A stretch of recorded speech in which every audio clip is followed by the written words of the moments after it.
All right, so anyway, I saw this on Amazon, and I saw it on, I think, Instagram, a couple other places, and it's at like $21.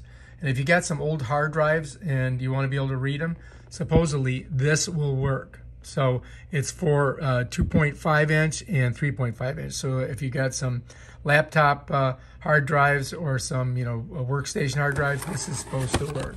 So let's see what's in the box. All right, so anyway, it feels pretty flimsy right off the bat. Just feels like a piece of plastic, which I do believe it is. But that's it right there. Throw that on the ground.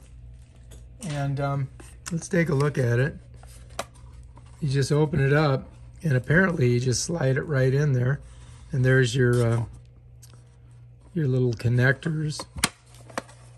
And it has a USB 3 and your DC 12 volt adapter, which I do believe are somewhere in here. Let's take a look. All right, so here's our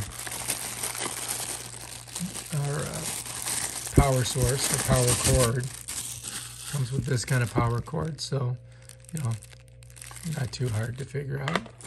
And then let's see where, oh good, it does come with one of these. Let's put that over there. So you'll need this. If you lose this, you're in trouble because you can't power it.